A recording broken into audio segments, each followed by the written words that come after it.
Every story needs a villain. Do you ensure that they aren't all the same?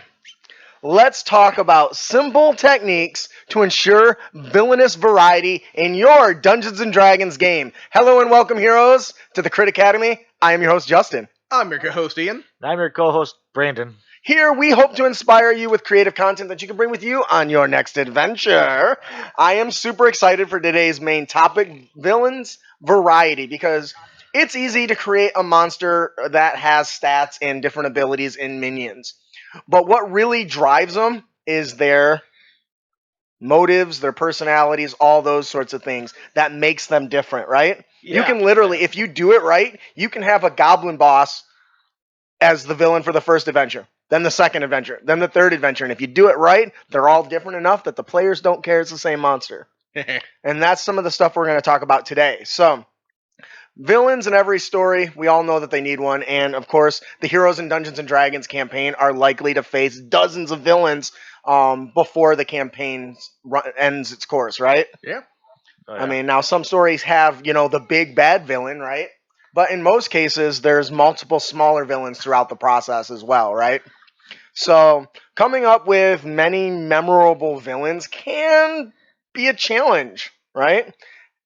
Especially for any DM's imagination, because there should be more to them than just their abilities, right? So, to help with that, we're going to discuss a short list of villainous attributes and characteristics to keep in mind when developing your villains, right? Yep. And this is a condensed version, mind you. But, Yes. So there's other options. But this is a good point to start as any. Yeah, and it's worth noting that this it was an article from the Dragon Magazine 429 by Steve Winter, and was really, really well done. If you haven't checked those out, you can find them on DriveThruRPG and pick them up. They're really good stuff. So the purpose of this list is not to roll out a ready-to-play villain, right? Quite the opposite, actually. Though you can do that with these if you want. They instead can kind of steer your creativity onto the pathways that you probably wouldn't take otherwise. And that's kind of the goal that we want to discuss here. And so we all tend to fall into patterns. Do you guys have a particular pattern of villains that you use? I use kobolds a lot. The cackling maniacal villain. Like villain, okay, cackling villain. What about you? Like for me, I have this thing where I do the simple, the simple evil guy that's just kind of crazy. That's kind of unfortunately the typical one I fall into. Good job, boss. But I don't want to feel good. I want to feel evil. So I don't know about you, but I fall into the same pattern. So this short list will hopefully help us kind of evaluate. Yeah, it did. It's just a big list and we read a lot. All right. So our D&D villains come in 3 basic flavors. We're going to start just by 3 simple flavors. Chocolate, vanilla, and strawberry. Yes, basically, right? But what's interesting is when you mix them in and get swirl, right? That's what we want to focus on today. The first 2 are typically pretty universal, regardless of the medium that you're in, right? But the third is typically only found in fantasy and make-believe settings, right? Yep. Though it is worth noting that at some point, you do need to decide which type of villain you're dealing with, and including a range band of these different personalities is really good too. That might happen at the beginning of the story, during the design, which honestly never happens with me, but I just kind of I play it up based on the responses of the players and how the characters react. Or you might make it up in the middle or at the end at the very last moment, and that's okay. But the sooner you have this better fleshed out, the easier it is you're going to be able to design your stories and stuff around it. So the first one that we want to talk about, the first characteristic, is conflicting goals. Yeah. This is a big one, right? Yep.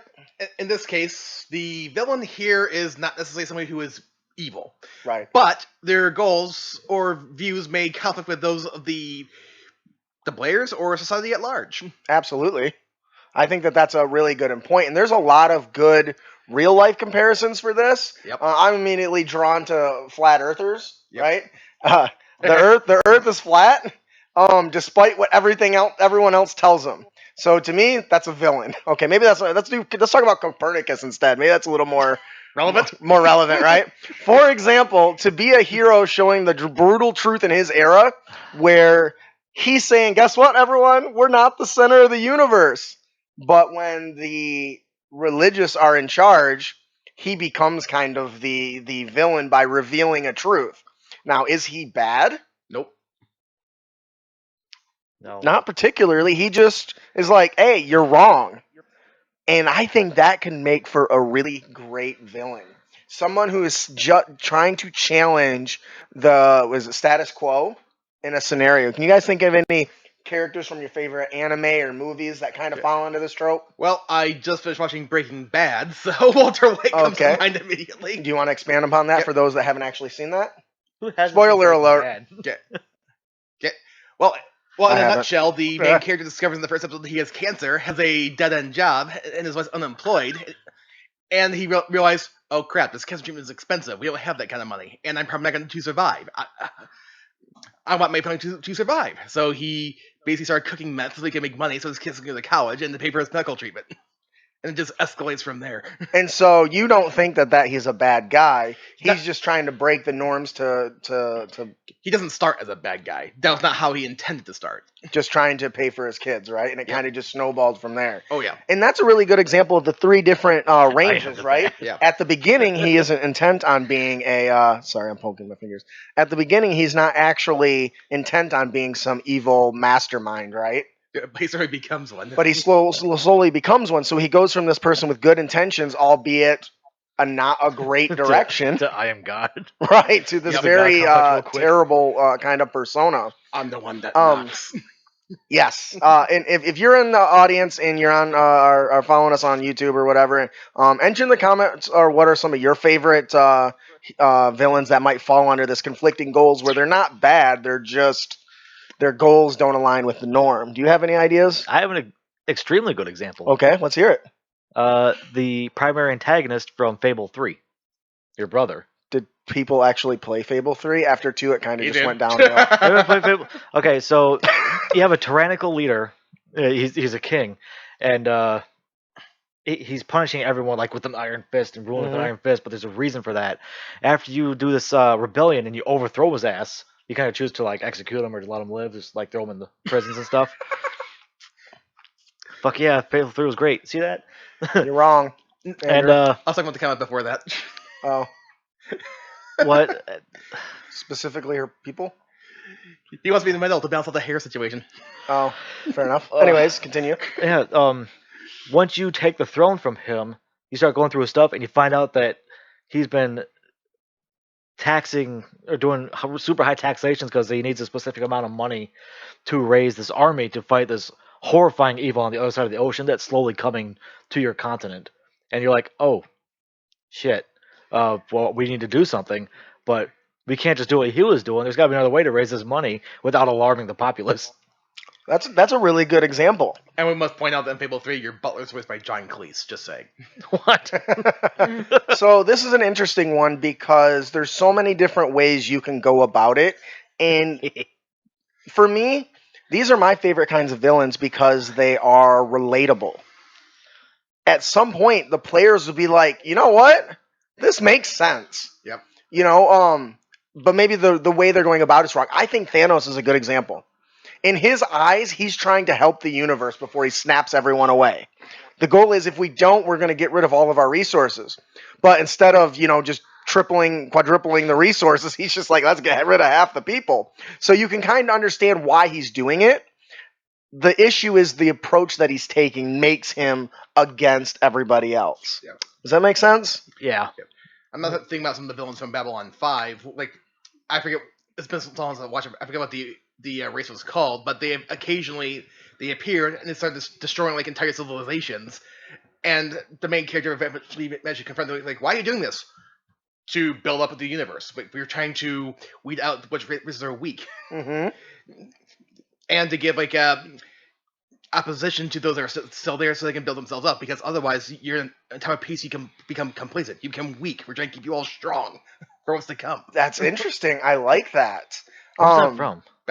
Babylon 5.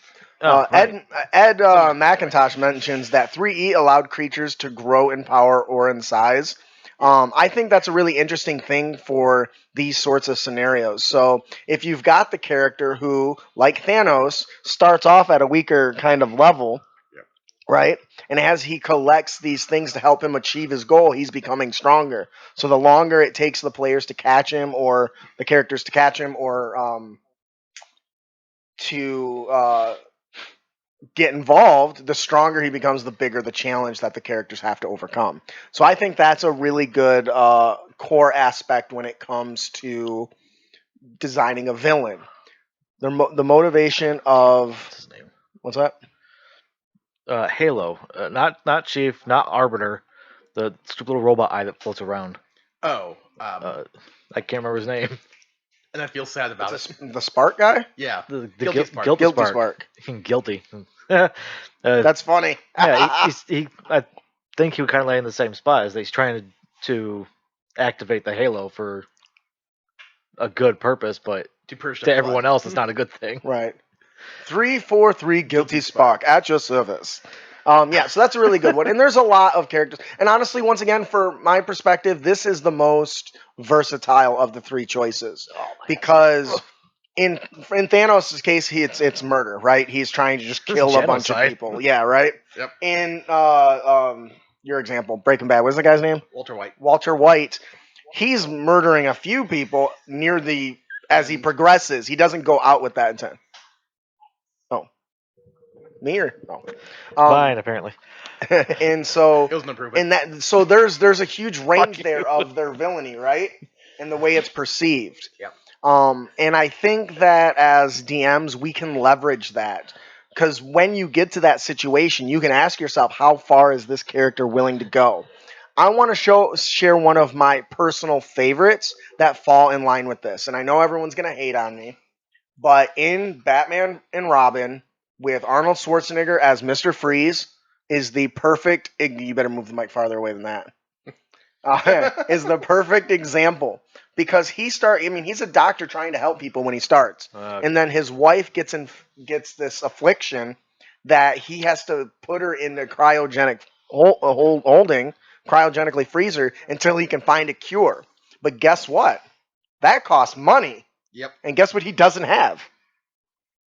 Money. Yep. So everything he's doing is to save somebody's life. Which, if you think about it, anybody else that gets that disease, if he finds the cure, life will be saved. Yep. But in the meantime, he's robbing banks. Yep. And fighting Batman. So, from a villain perspective, do you think he's a bad guy? He doesn't want to be. Right. It's just kind of the direction he flew, kind of like Walter White, right? Yep. So, all right, that'll do it for our first one. My neighbor makes this really good rock candy in his basement. Oh no, I made it. Sorry, go back up. That was my bad. I didn't mean to do that. I was laughing. You need the light thing. So yeah, right. The next we want to talk about is hunger. And hunger is an interesting one because this type is a little bit more evil and a little less redeemable than the first, but is still recognizably one of the people, right? Yep. One of the characters, right? Yep. Though the hunger could drive an innocent person to do something they wouldn't normally do. And I think there's a really great example of this in the D&D lore. I think werewolves are a great example of this. Well, depends on which edition you go off of. But I think, well, in general, somebody might be a good farmer and get transformed and then become a savage beast that's attacking because of the thirst of hunger to devour flesh. Same thing with vampires, right? Can you imagine daylight comes, he transforms back, and like, oh man, not again. Right. And I think that this is a good one because it's not just a thirst for blood like that. Yep. What are some other examples? What are some hungers that can drive a Pretty sure vampirism isn't. Especially if somebody doesn't become a vampire or a werewolf by choice. Right. It specifically would be one that's converted, not one of the born, right? Yeah. But the point I'm trying is your villain can start as somebody normal who is then afflicted by a hunger, whether it's a hunger for blood like a vampire. I think 𝗕𝗿𝗀𝗃 would be a good example of that. Yes, Yes, mind flayers would be a good example because they're created by the seeds getting put into the person, Yep. and then they grow inside of Yeah, the the innocent little and become a mind flayer. wormy things. Now, in that case, I would say that And the original person is long gone. yeah, at that I would point. say at that point the person is long gone. But if somebody's got something in their eye, let's talk about Baldur's Gate 3. If you've not played the early access, it's really good. In that situation, your characters all have this affliction. They are going to turn into mind flayers, and they're doing whatever they can to try to survive and find a way to undo it. By the way, if you haven't seen the commercial for that or the trailer for it, Which one? it's squeamish. Oh yeah, I watch Body it and I go, ugh. there was some body horror there. And not to mention, full 𝗕𝗿𝗃𝗃𝗃, well, they gotta feast on the brains of sentient creatures to survive. Yeah, and that's not their fault that hunger is there. But you can't really blame anybody wanting to purge them just for that either. Right, but once again, that becomes an understanding thing, right? Right. You have a situation. Blood. Zooland. Just saying. Yeah. It's So their first time seeing this ad. oh, Zooland. Zulandi says that the whole thing feels very relaxed and appealing. That's so right. whoever designed our new set did an excellent job in our opinion. Thanks to Casey, he did phenomenal. We agree. I like this format a lot better. I don't know how they feel about it. It's really pretty. It's very laid back. Okay. All right. That's an interesting. I like That's that. a great way of telling you stuff. So I lost my train of thought, so I'm going to get up on this. That's where not damn it, dude. Andrew says in the Dresden Files, there's a white court vampire who fights against his hunger and tries to live as a human and not as a vampire. Oh, There's yeah. a very popular Marvel character that's like this too. A few, actually. Well, I'm thinking Blade specifically, right? Yep. Yeah, he uses a serum to cut back on his thirst. Yeah, it's supposed to help reduce his thirst. But so this is a really great example because these people or these creatures aren't necessarily inherently evil. They kind of slowly turn into they it just because have to of be. something that's happened to them. And I think those are the best because think of the time constraint. Let's say a person is bitten by a vampire. And, the players, they're having violent tendencies and they are Ooh, excuse me. becoming more aggressive slowly, and the characters stumble across this. That first the butcher got bit, so now he's eating all of his raw meat. And the characters use their skills or resources to determine that, he's becoming a vampire. Yep. You now have 48 hours to find a cure before he ends. So now if you fail, you are the reason this person has become like the way they are. Not the initial reason, but your failure. That is such a better storyline, don't you think? Definitely. What are some other ideas of hunger that really can drive home this sort of point? It's right there, but it doesn't... Yeah, graboid's always hungry but never satisfied. Okay, we're talking sentient creatures here. Oh damn. So at some point, these characters that have this hunger are forced to sate that hunger no matter what the cost. And this is irrevocably going to be a path to evil. Clearly, something is wrong with these villains. They make choices that no normal person would make, but they don't have a choice. If I don't suck the blood of the people, I die. Yep. And what is the strongest emotion? Love. Oh No, you're wrong. Stop watching Sailor Moon. Hunger. Eat my ass. Survival. Oh. Survival is one of the strongest emotions a person can have. Yep. Alicia's giving me the Yeah, stink eye because she I is. said it. Love is best emotion. No, it's not. Yeah, So, and I think that's another really good one is 𝗕𝗿𝗃𝗃𝗃, right? 𝗕𝗿𝗃𝗃 starts off as just somebody who lost his love and wants to resurrect her. And then it comes down to, sacrificing people to get what he wants, which is bad. Yeah, because the ritual involves him feeding on the very people who resed him, so he could restore his body back. Yeah, Andrew. I actually have a player that's using the 𝗕𝗿𝗃𝗃𝗃, Mm-hmm. Altered race or whatever it is, and I'm having them doing that daily. Every time they do a long rest, like, okay, roll a d6, find out what you're craving for the day. Oh, I love that. That is so good. And if they can't get to it, they turn on their friends. And I think that that's a really good way to have a villain created during your game too, right? Where the person wants to play that Dampier, and maybe sometimes they lose control, and for one night they become the villain. The other players are kind of paranoid. And it doesn't have to be about them trying to kill the other player, but just trying to restrain and control them, right? Yep. All right, Brandon, do you want to tell us about the third one up there? Pure, concentrated evil. Oh, come on, is that the best you can do? Because I'm doing a Skeletor laugh. That's all right. Come back next week for more words from Skeletor. All right, Brandon, pure concentrated evil. Why don't you tell us a little bit about that? Illegal for a fine is legal for a price. Well, okay, so pure concentrated evil. This one isn't quite unique to fantasy. What? that's true. Isn't unique to fantasy. Pure, unimaginable evil. Yep. I gave you one job.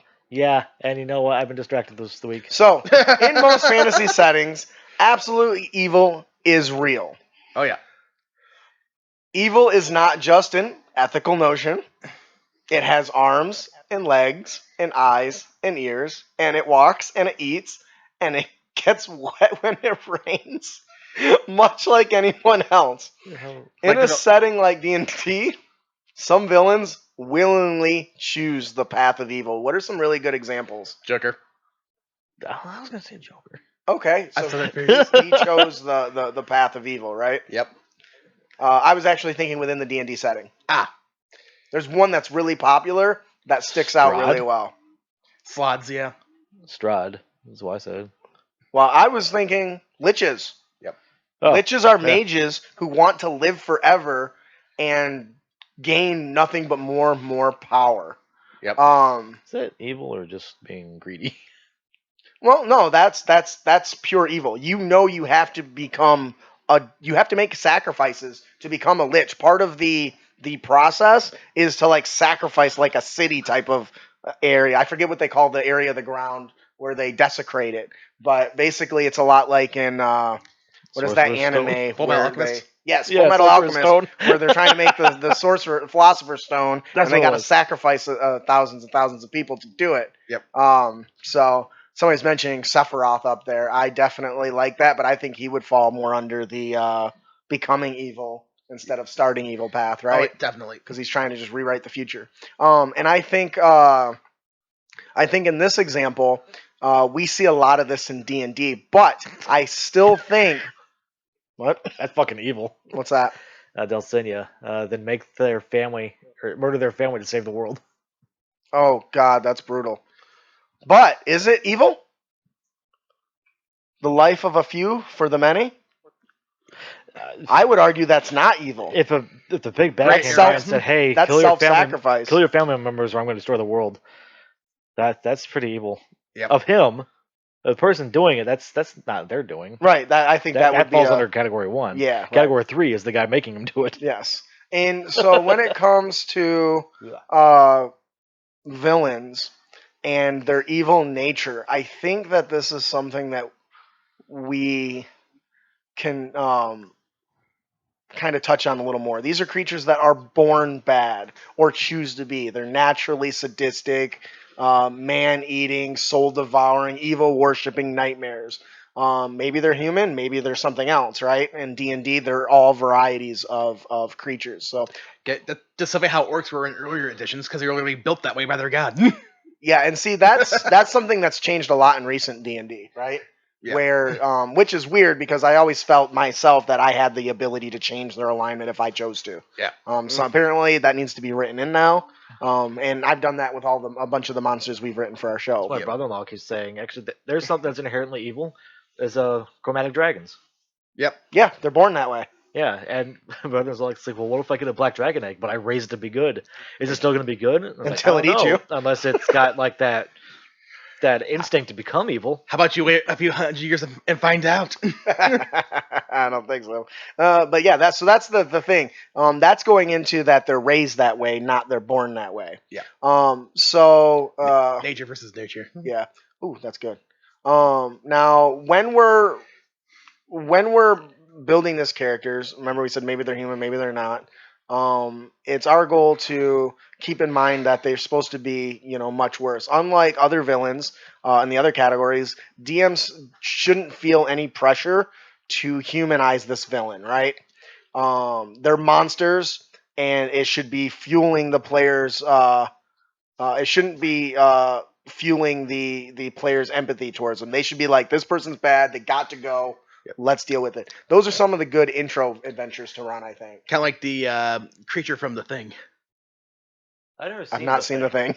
I also read the original. But you know the basic premise, though, right? They find this alien creature that basically absorbs other living creatures and can imitate them. Is that called Mimic? That is a show, but I don't think that's what he's talking about. No. That was a good movie. So that's a. But is that really an evil creature? That's not evil, though, right? Well, considering it's surviving by literally absorbing other living creatures, including humans. Right, but if it's born that way, doesn't make it evil. It just means that's its nature. Well, it's heavily implied that it's a existence that's so alien in its nature that we can't understand it or its motives. And it's also heavily implied to be sentient as well, too. Wouldn't Pumpkinhead be considered pure evil? Yes. That's the thing that just hunts and slays people around Halloween, right? Yeah. Yeah. I mean, we don't know what his reasonings are. Maybe he needs that to survive. But once again, we're running on the line of some of the other ones where it's hunger versus evil. And pure evil, they don't have. They're doing it because they want to, not because they have to. And I think that's a very important distinction. Some men just want to watch the world burn. Yes, would be definitely fall under that category. What are some other villains you think that would just truly fall under this situation? Well, we already touched on Skeletor, who's basically a parody of evil. Yes, it's a good one. I don't care what anybody says. That new stuff that they made was great. Yeah, I loved Revelations. And I've actually seen countless people watch the first half. This is dumb. Second half comes out. Okay, but you may have knew what you were doing. Right. So Blade. Teen Titans. I don't know his story, so I don't know. Does he fall under that? Why is he the way he is? I don't know. Wow, we are just full of insight and wisdom on this show. I thought he was just evil. Yep. But we don't know. We're shown one side of it from the Teen Titans perspective. Yep. It all goes back to what is the reason they're doing what they're doing. So melodrama plays well in fantasy, and even more so in role playing games, right? Yep. And a few villains do melodrama as well as those brewed from pure concentrated evil. I think spirits fall into that in some capacity too. Like Evil and Time Bandits, who actually is the villain. Yes. Players can hate the villain without guilt. Yep. And this is important to have these occasionally because it can be taxing for the players to constantly have to deal with, but it's not really a bad person. It's just they're in a situation that they don't have a choice. Because there is something at times where it's just fun at the end of the day to have something just to be evil, purge on sight. Yes. Hate the villain, not the game. That's funny. And I think that, we most D&D adventures, end with the characters killing and slaying the villain. Everyone can feel good about striking a lethal blow against these fiends. Darth Vader, before anything was known about his life as Anakin, was one of these examples. Yep. Because until we knew his backstory, he was just outright a bastard. Yep. He's evil. And there was no other way to take it. He literally follows the dark side. But it wasn't until his backstory was revealed that he didn't start out that way. He became it. So that's a really good callback to when we talked about the progression of a character to evil, right? And the Clone Wars TV series did a much better job of showing that than the movies. Yeah, which is a shame. If you haven't seen those, you need to. They're great. So I wonder about Palpatine.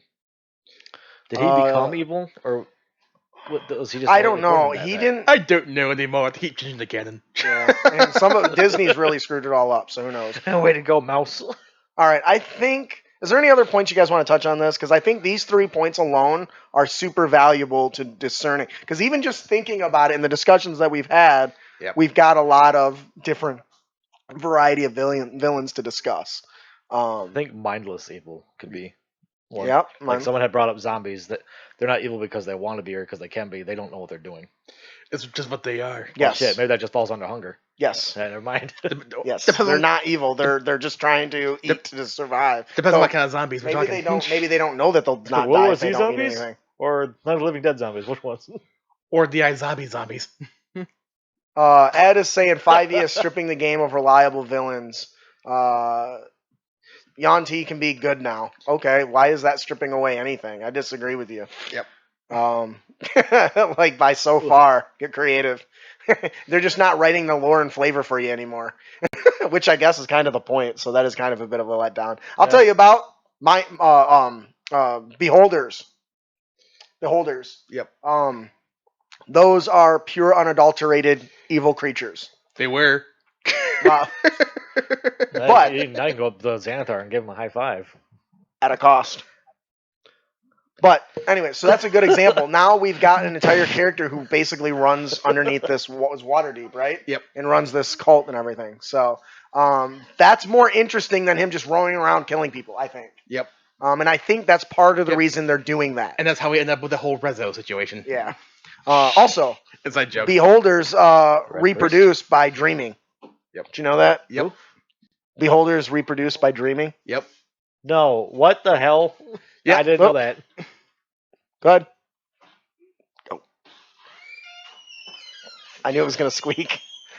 Yeah, they have nightmares about themselves, I guess, and then it just how bad they hate other ones, and they just kind of spew out new ones. And it manifests a new beholder because that's how their magic works. All right, so there's one more thing that we want to talk about before we move on from our main topic, and that's further variety. So what follows is a kind of an overview of things to consider to ensure that your villains have lots of variety. The first one is monster type. Holy goodness, hadn't thought about this. So let's think about it. Just the monster type of the villain can be interesting. So at a glance, let's talk about the Ooze. At a glance, the deck appears stacked against a creature ever taking a lead role, right? It's a blob. Yep. But how do we know that their little intelligence scores don't conceal a thought process that's super complex? You just mentioned it specifically. The thing, right? That it's actually sentient, and it seems dumb because we just can't comprehend its alien thought, right? Yep. We can't just comprehend it. So consider such creatures grown to enormous size and loosed in the city and the sewers, the blob, able to seep through any opening, to attack through any grate, any drain, to survive on whatever food it washes over. You'll float too. What do you guys think about that? That's definitely a pretty interesting way to go. And as you're kind of touching on too, you can give it additional abilities like telepathy. Give it telepathy and tie it into the far realm? Yep. I would love to see it Ooze be like a primary villain. I think it would be so good. And so little things like that, when you think about your character's, your villain's theme, also consider just randomly picking a monster. Don't pick the monster first, because that's what I do. Yep. And it's horrible. I pick the monster and then try to make a story that fits that monster. Right. What vampire, right? That's a pretty generic one. They're hunters, right? But an Ooze. You're saying that they come across the big bad and you just Manticore. Okay. Yeah. That's your big bad. Yeah. And then try to find a story suitable or out of the ordinary for that monster. That would be a great Manticores are unique in the fact that they're just typically beasts. Yep. But maybe there's an abnormal one that's really giant that is storming through giant cities and knocking down buildings and fighting a giant flying, butterfly. Or a troll that regrew a head that looks like she's intelligent. Oh, that would be so cool. Can you imagine that, having a troll that's just like, all right, listen, fellows, I'm not here to start a war. I am just really hungry. And then my primary diet consists of those grapes that grow in that farm. So I'm just asking, if you do not want me to bash your skull in with my giant stick, please just allow me to devour the delicious fruit. And the other hand is going, I dropped a pencil with my bum, now I need a Band-Aid. That's not a troll, but that's an Atten, but that works too. Although multi-headed trolls can be a thing too. Damn right they can be. All right, I think that'll do it for our main topic today. Before we move on, we have to take a minute to hear a word from our sponsor, Us. us. Us. We have released our Crit Academy Oh, yeah. map pack that is now available on DriveThruRPG. It is 12 hand-drawn maps by the amazing author Gene Lorber for only $9.99. $9.99. What's really cool is they're available for commercial use and come with a commercial license. So for all you publishing content creators out there, swing by and pick it up. You can pick it up over at rebrand.ly/crit map pack. Deal with the goofy look. Crit map pack. I thought we were talking about my maps. Oh, Like, aren't no. those for You're not. patrons? Yours aren't. Yeah, well, those ones too. I mean, yours aren't hand-drawn either. Oh, he hand draws his. Yeah. Anyways, all right. So please consider checking that out. It's Beautiful. less than $1 a piece, and you'll be supporting the show, and you get some fat loots for it. Yep.